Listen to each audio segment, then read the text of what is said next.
Hello दोस्तों, स्वागत है आपका मेरे यूट्यूब चैनल टेक स्टडी आईटीआईपुर में। आज हम बात करने वाले एनसीएल नॉर्दर्न कोलफील्ड लिमिटेड की तरफ से यहाँ पे जारी की गई है वैकेंसी। तो आज हम उसके बारे में जानने वाले हैं। परमानेंट जॉब की वैकेंसी जिसमें बहुत सारे ट्रेड के कैंडिडेट एलिजिबल हैं। तो हेम ऑपरेटर की यहाँ पे पोस्ट होने वाली है आपकी। तो उसकी सैलरी क्या होने वाली है, सिलेक्शन प्रोसेस क्या होने वाला है, उन सभी के बारे में हम यहाँ पे जानने वाले हैं। तो जैसे ही आप इस ऑफिशियल वेबसाइट पर आएंगे, इस ऑफिशियल वेबसाइट का लिंक मैं वीडियो के डिस्क्रिप्शन में दे दूँगा। आप यहाँ पर आकर के डायरेक्ट यहाँ से डाउनलोड कर सकते हैं, या तो फिर मेरी जो ऑफिशियल वेबसाइट है, ऑफिशियल वेबसाइट का लिंक मतलब ऑफिशियल वेबसाइट का लिंक मैं वीडियो के डिस्क्रिप्शन में दे दूँगा। आप वहाँ से आकर के डायरेक्ट इस पीडीएफ को डाउनलोड कर सकते हैं, नोटिफिकेशन को।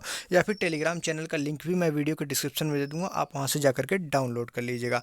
तो यहाँ पे देख पा रहे हैं, रोजगार अधिसूचना एम्प्लॉयमेंट न्यूज। एनसीएल में विभिन्न हेम ऑपरेटर एचएमएम प्रशिक्षु सीधी पदों पर भर्ती यहाँ पे निकाली गई। इस पर जैसे ही हम क्लिक करते हैं तो यहाँ पे दो पे नोटिफिकेशन आता है, एक हिंदी में एक इंग्लिश में। तो हम यहाँ पे जो है इंग्लिश का आई थिंक सबके लिए सूटेबल होगा, तो हम यहाँ पे देख लेते हैं। अगर आपको हिंदी में डाउनलोड करना है तो आप यहाँ से डाउनलोड कर सकते हैं, या तो फिर दोनों जो है मेरे टेलीग्राम चैनल टेक स्टडी आईटीआईपुर पर मैं दोनों शेयर कर दूंगा, आप वहाँ से जाकर के चेकआउट कर सकते हैं।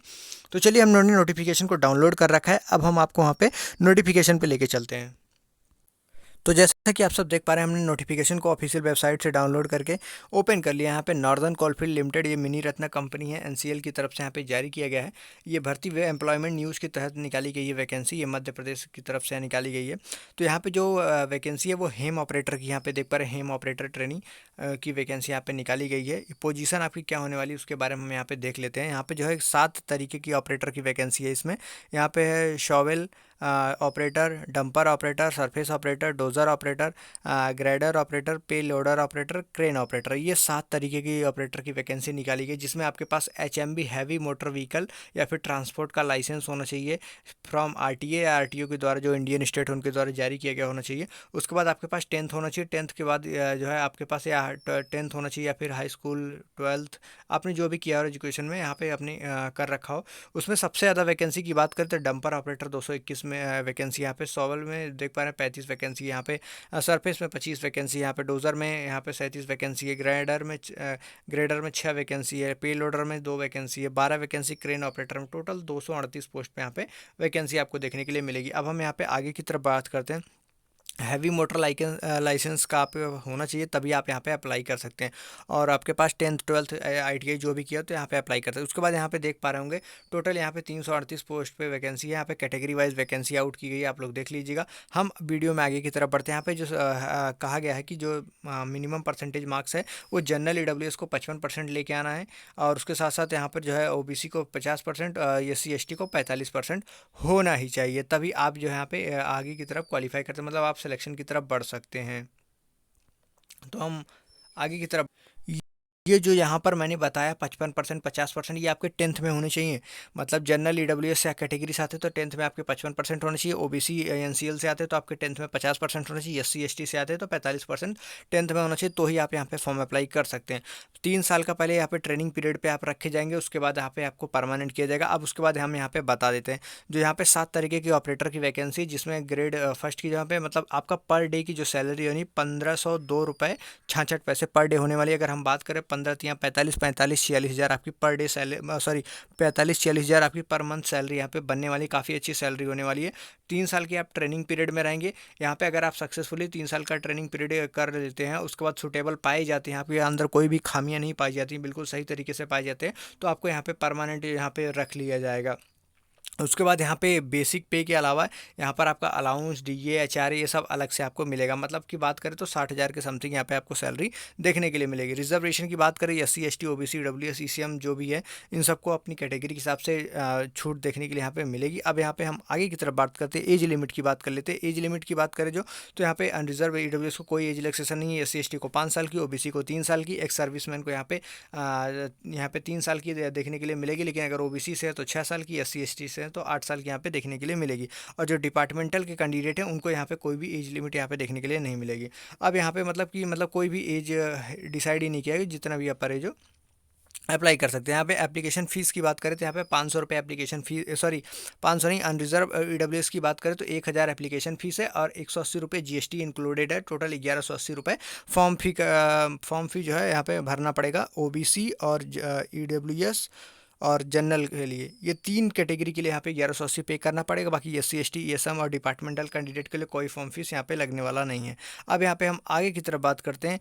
यहाँ पे जो सिलेक्शन प्रोसीजर होने वाला, सिलेक्शन प्रोसीजर आप यहाँ पे देख पा रहे हैं कि जो आपका जो CBT के एग्ज़ाम के बेस पर यहाँ पे सिलेक्शन किया जाएगा। CBT एग्ज़ाम की बात करें तो मिनिमम क्वालिफाइंग मार्क्स यहाँ पे रखा गया, उसको आप पार करते हैं, उसी के बाद आप यहाँ पे क्वालिफाई कर सकते हैं। यहाँ पे जो है आपको टाइमिंग जो दी जाएगी CBT एग्ज़ाम का 100 मार्क्स का होगा। 90 मिनट का आपको टाइम दिया जाएगा। 90 मिनट के अंदर आपको 100 क्वेश्चन करने होंगे 100 मार्क्स के। यहाँ पे देख पा रहे हैं 100 मार्क्स के होंगे, 100 क्वेश्चन होंगे। CBT एग्ज़ाम अनरिजर्व EWS को 50 मार्क्स लाने ज़रूरी है। SC ST EWS OBC को 40 मार्क्स मिनिमम लाने ज़रूरी है। उसके बाद जो कट ऑफ जाएगी वो अलग जाएगी। इतना अगर आप पाते हैं तो आप क्वालिफाई कर सकते हैं। अगर इससे नीचे आ जाते हैं तो आप क्वालिफाई पहले ही राउंड में आउट हो जाएंगे।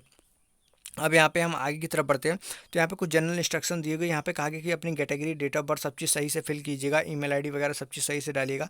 और उसके बाद CBT एग्जाम के बाद आपका डॉक्यूमेंट वेरिफिकेशन करा करके आपको जो यहाँ पे फाइनल सेलेक्ट कर दिया जाएगा। देन आप यहाँ पे गवर्नमेंट जॉब लग जाएगी। अब यहाँ पे हम बात करते हैं ऑल डॉक्यूमेंट की। यहाँ पे जो बात की गई, caste certificate, education certificate, EWS वगैरह सब चीज़ आपका, हाई स्कूल 12th जो भी जिस बेस पे आप अप्लाई कर रहे हैं, ईमेल आईडी, मोबाइल नंबर, इन सब चीज़ का आपके पास सब चीज़ एक सही होना चाहिए। और एडमिट कार्ड जो है वो SCL की ऑफिशियल NCL की ऑफिशियल वेबसाइट पर आप कैंडिडेट को यहाँ पे एडमिट कार्ड अपलोड कर दीजिएगा। आप लोग डाउनलोड कर लीजिएगा।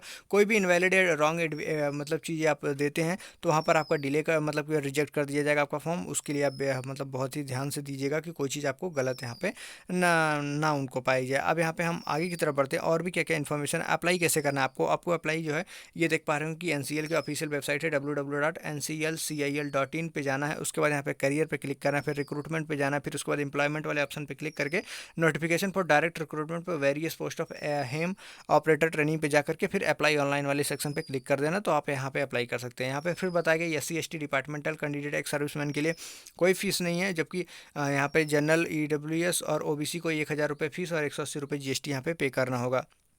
और यहाँ पे देख लीजिएगा। और उसके बाद यहाँ पे जो है स्कैन कॉपी के साथ पासपोर्ट साइज फ़ोटो 3 वीक से ज़्यादा मतलब पुराना नहीं होना चाहिए। मतलब कि 3 वीक से मतलब अगर बात करें तो 21 दिन से ज़्यादा पुराना नहीं होना चाहिए। स्कैन कॉपी सिग्नेचर के यहाँ पे JPG फॉर्मेट में होना चाहिए, ब्लैक पेन इंक पेन से होना चाहिए। स्कैन कॉपी जो है डॉक्यूमेंट को होना चाहिए PDF फॉर्मेट में। तो इन सब का भी आप लोग ध्यान रखिएगा। और लाइसेंस वगैरह भी आप है तो आप लोग तभी अप्लाई कर पाएंगे, अन्यथा आप अप्लाई नहीं कर पाएंगे। यहाँ पे इंपॉर्टेंट डेट्स की बात कर देते हैं तो 9 अगस्त से फॉर्म अप्लाई होना स्टार्ट हो जाएगा सुबह 10 बजे से। 31 अगस्त को फॉर्म की लास्ट डेट है, रात 12 बजे तक अप्लाई कर सकते हैं। एडमिट कार्ड की कोई अभी डेट नहीं दी गई, CBT एग्जाम की कोई डेट दी नहीं गई है। उसके बाद यहाँ पे टेंटेटिव रिजल्ट का भी अभी तक कोई भी डेट यहाँ पे दी नहीं गया। तो हम यहाँ पे आगे की तरफ बढ़ते हैं। एनेक्सर 1 में यहाँ पे आपको जो है यहाँ पे सिलेबस देखने के लिए मिलेगा CBT एग्जाम का। यहाँ पे आपको exclamatory knowledge, diesel engine and petrol engine के बारे में यहाँ पे आपको इतना पढ़ना, banking system, cooling system, suspense and ये सारी चीज़ें आपको पूछेंगे। फिर उसके बाद जनरल अवेयरनेस में, नॉलेज में पूछेगा current affair, mental ability, reasoning, various government institute and scheme जो भी हैं उनके बारे में आप लोग यहाँ पे पढ़ लीजिएगा। ये सेकंड ऑप्शन है। फिर तीसरा है मैथमेटिकल एप्टीट्यूड। यहाँ पे 10th के बेस पे आपको मैथमेटिकल वोकैबुलरी, स्पीड, रिलेटिव, ये सब चीज़, distance, speed, work and space, compound interest, ये सारी चीज़ें आपको पूछी जाएंगी। उसके बाद यहाँ पर आपको जो है फॉर्मेट दिया हुआ, प्रोफार्मा दिया हुआ है कि आपको इसी फार्मा में SC ST का ये प्रोफार्मा है, इसी फार्मेट में आपको बनवाना है। उसके बाद यहाँ पे जो है OBC के क्लास का यहाँ पे प्रोफार्मा दिया हुआ है। फिर उसके बाद यहाँ पे जो है EWS का प्रोफार्मा दिया हुआ है। अब यहाँ पे हम आगे की तरफ बढ़ते हैं कि जो यहाँ पे दिया हुआ है एक्स सर्विसमैन का प्रोफार्मा दिया है। यहाँ पे जो SC ST के कैंडिडेट हैं उनको TADA दिया जाएगा, वो TADA क्लेम कर सकते हैं। सिर्फ अगर SC ST के कैंडिडेट है तो उनको रिटर्न टेस्ट के लिए दिया जाएगा। बाकी OBC, जनरल, ESM, EWS और एक्स सर्विसमैन इन सबको कोई भी यहाँ पे TADA नहीं दे। सिर्फ SC ST की SC ST कैटेगरी के कैंडिडेट को यहाँ पे TADA दिया जाएगा। वो अपना रोल नंबर, टेस्ट सेंटर, ये सारी चीज़ें आप लोग फिल करके यहाँ पे ट्रैवलिंग अलाउंस में कितना लगा, कहाँ से कहाँ तक आपने ट्रैवल किया, किस डेट में ट्रैवल किया, कितना गए, वो सारी चीज़ यहाँ पे आपको दे दी जाएंगी। तो आप लोग यहाँ पे फिल करके ले सकते हैं। उसके बाद यहाँ पे ये टोटल 20 पेज का नोटिफिकेशन है। वीडियो कैसे लगे कमेंट सेक्शन में जरूर बताएगा। वीडियो को लाइक करके चैनल को सब्सक्राइब करके बेल आइकन को हिट कर दीजिएगा। जल्दी इसकी फॉर्म की वीडियो जाएगी तो हम उस पर भी वीडियो बना देंगे। मिलते हैं नेक्स्ट वीडियो में नेक्स्ट अपडेट के साथ। तब तक के लिए स्वस्थ रहिए, मस्त रहिए। जय हिंद, जय भारत। ऑफिशियल वेबसाइट का लिंक वीडियो के डिस्क्रिप्शन में, वहाँ से जाकर के PDF को डाउनलोड कर लीजिएगा और टेलीग्राम चैनल को जरूर ज्वाइन कर लीजिएगा। Thank you.